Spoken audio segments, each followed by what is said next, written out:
1학년 여러분 안녕하세요. 오늘은 60쪽 생물의 분류를 하겠습니다.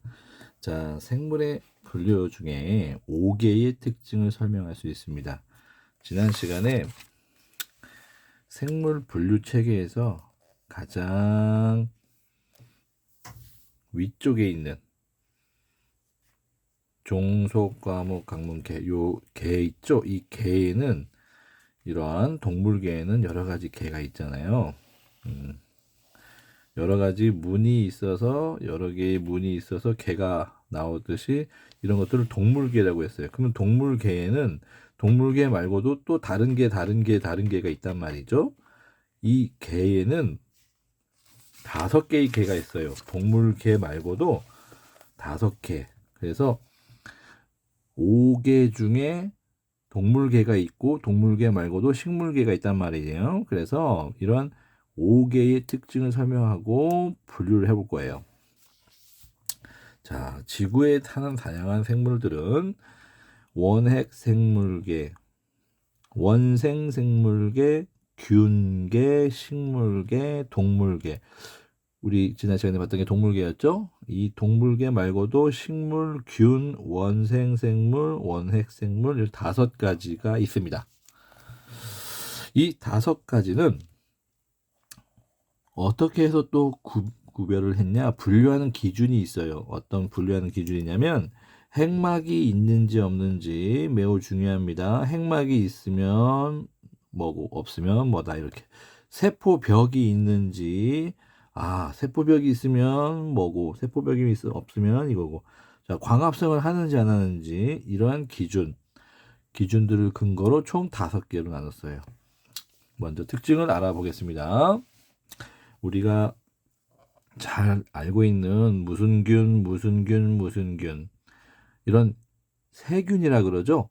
또 충치균, 위에서 사는 헬리코박터 같은 위나선균, 대장에 사는 대장균, 포도상구균, 젖산균 이런 균으로 끝나는 보통 이런 것들을 우리는 원핵 생물계라고 하는데 얘네들의 특징이 있어요. 엄청난 특징 중에 하나가 핵막이 없습니다. 핵막이 없어요. 세포인데 보통 얘네들은 세포 이게 하나예요. 이것도 하나.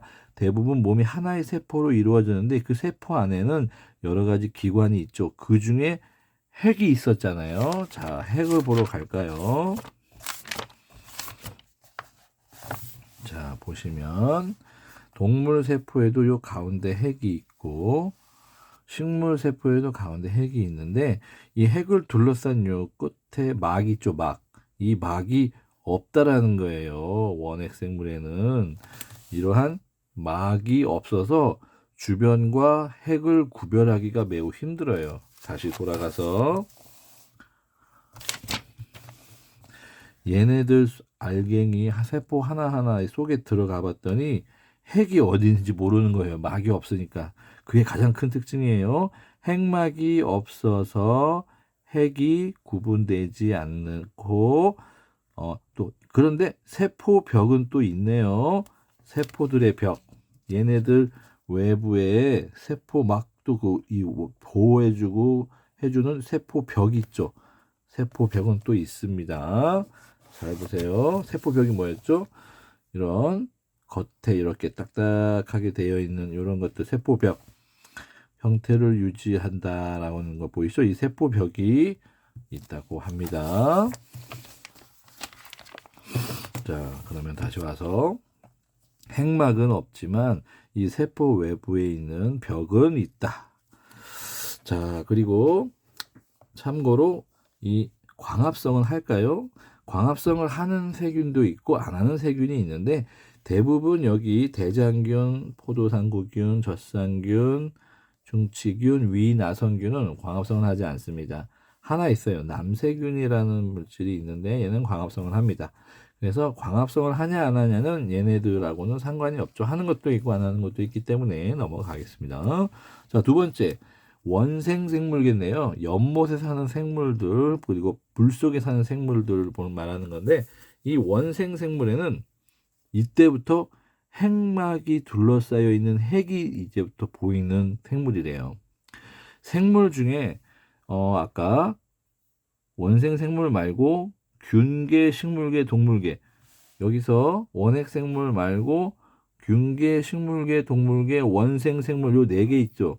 그 4개 중에 핵막으로 둘러싸인 그 4개 중에 균계, 식물계, 동물계에 속하지 않는 또 다른 게 있는데 균계도 아니고 식물계도 아니고 동물계도 아니면 바로 이게 원생생물이라는 거 기억하세요. 자, 몸이 대부분 하나의 세포로 이루어져 있지만 여러 개의 세포로 이루어져 있는 것도 있습니다. 하나의 세포로 이루어진 물질로는 아메바, 집신벌레고 세포가 여러 개 합쳐졌다. 얘네들이죠. 핵함 또는 다시마예요. 그러면 여러분들 다시마가 원생생물이라면 다시마와 비슷한 바다에 사는 해조류가 뭐가 있죠? 다시마 말고 김이 있고 미역이 있어요. 얘네들을 우리는 조류라고 하는데 바닷속으로 들어오는 햇빛을 받는 광합성을 하는 거예요. 그러면 선생님, 아메바, 집신벌레, 핵함은 광합성은 다시마, 핵함은 여러분들이 핵함은 연못에 사는 그 풀떼기라고 말하면 돼요. 얘네들은 빛을 받아서 광합성을 합니다. 그런데 얘네들은 아주 작죠. 광합성을 하지 않습니다. 그래서 광합성을 하냐 안 하냐 여기서는 원생생물계는 또 중요하지 않다. 그러면 원생생물계는 세포벽을 이루는 것이 있을까요? 세포벽. 아까 여기는 원핵생물계는 세포벽이 반드시 있어요. 그런데 얘네들은 흐물흐물하잖아요. 흐물흐물하지만 세포벽 한번 밖에 원생생물에는 세포벽이 있는 경우도 있고요. 세포벽이 없는 경우도 있어요. 세포벽이 있는 경우는 식물성 원생생물계라고 뭐가 있냐면 조류가 있어요. 조류. 광합성을 하는 다시마, 김, 미역들은 세포벽이 있어요. 김, 이런 거 조류라고 하죠. 그래서 광합성을 합니다. 그런데 세포벽이 없는 경우도 있대요. 아메바, 집신벌레, 유굴레나는 여기 나오지 않지만 아메바 보세요. 얘네들이 이게 세포벽이 없으니까 이게 들어갔다가 나갔다가 모양이 막 불규칙하고 얘도 이렇게 움직입니다. 집신처럼 보이지만 얘가 뭐 들어갔다 나갔다 하면서 이게 탄력적으로 이게 움직이면서 세포벽이 없어야 활동을 잘 할 수 있단 말이죠. 그래서 세포벽이 없는 경우도 있어요. 그래서 세포벽이 없는 경우와 그리고 세포벽이 있는 경우도 있지만 중요하지 않다. 광합성을 하는 경우도 있고 광합성을 하지 않는 경우도 있어요. 그래서 광합성을 하지 않는 경우는 아메바, 집신벌레 있지만 유굴레나라고 여기 사진은 안 나왔지만 유굴레나는 또 광합성을 해요. 그래서 세포벽이 없지만 광합성을 하는 것도 있고 안 하는 것도 있고 세포벽이 있으면서 광합성을 합니다. 이렇게 특징들이 있고요. 이제 3번째 넘어가겠습니다. 균계 하면은 우리가 말하는 그 세균이 아니에요. 보통 버섯을 말하면 돼요. 버섯. 그리고 곰팡이 중에 푸른 곰팡이라고 있어요. 균은 아닙니다. 세균은 아니에요. 보통 세균이 원핵 생물인데 얘네들은 특징들이 있어요. 그 특징에 의해서 분류한 게 바로 송이버섯, 푸른 곰팡이, 효모. 효모는 우리가 발효될 때 나오는 세균이죠. 막걸리에도 있고요. 자, 이런 것들이 있지만 그 외에도 표고버섯도 있고 곰팡이도 있지만 누룩곰팡이라고 막걸리를 만드는데 누룩에 생기는 곰팡이에요. 이런 것들의 특징은 뭐냐면 첫 번째, 여러 개의 세포로 이루어져 있고 효모처럼 하나의 세포로 되어 있는 것도 있습니다. 역시 핵막으로 둘러싸여 있다고 했죠. 핵막으로 둘러싸이지 않은 건 딱 하나 있다 그랬죠. 원핵생물만 핵막이 없고 나머지는 다 핵막이 있어요. 그리고 얘네도 재밌는 게 세포벽이 다 있어요. 세포벽이 다 있습니다. 확대해서 보면 세포가 있고 그 세포에 벽까지 있어요. 그리고 얘네는 최고로 중요한 거, 광합성을 하지 않습니다. 그래서 죽은 생물의 배설물을 먹어서 분해합니다. 대단하죠? 우리가 버리는 그 배설물들을 양분으로 얻습니다. 아주 참 고마운 생물인 것 같아요. 얘네들. 그래서 가장 큰 특징은 광합성을 하지 않는다라고 볼 수 있죠. 자, 식물계 볼까요? 이 식물계는 우리가 여러분들 알고 있는 이런 고사리, 진달래 이런 꽃들이에요. 나무, 우산이끼, 또 솔리끼도 있고 해바라기라는 얘네들이 식물인데 이 식물의 가장 큰 특징은 광합성을 한다는 거예요. 그리고 또 여러 가지 세포로 이루어진 건 당연한 거죠. 크기가 크니까. 그리고 역시 핵막이 있다고 했죠. 한 가지 빼고는 다 핵막이 있습니다. 그리고 식물이니까 세포벽도 반드시 있고요. 이러한 특징들을 갖고 있습니다. 식물계. 자, 동물계 마지막 넘어가겠습니다. 동물계는 여러분들이 우리가 인간이고 그리고 새, 벌, 지렁이, 바닷속에 사는 말미잘 이런 것들이 동물계인데 특징이 뭐냐면 운동을 할 수 있어. 얘네들은 다 이동이 가능합니다. 그리고 광합성을 할까요? 안 할까요? 못하죠. 우리 인간도 광합성 못합니다. 역시 핵막은 있을까요? 그렇죠. 핵막은 있고 세포벽. 자, 인간의 피부는 어때요? 동물들의 피부는 말랑말랑하죠. 그래서 말랑말랑하다. 세포벽은 없습니다. 말랑말랑하다는 건 세포벽이 없다는 거죠. 가장 큰 특징은 광합성을 못하고 세포벽이 없고 운동기관이 있어서 이동한다. 그런 특징들이 있습니다. 그러면 이런 거 말고도 낙타, 오징어도 우리는 동물계로 볼 수 있습니다.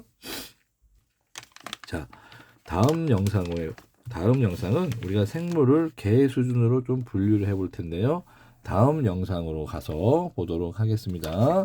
자, 그러면 오늘은 여기까지 할 텐데요. 생물은 어떤 게 있다? 원핵생물, 세균이라고 말하는 원생생물, 균계, 식물계, 동물계 총 5가지가 있습니다.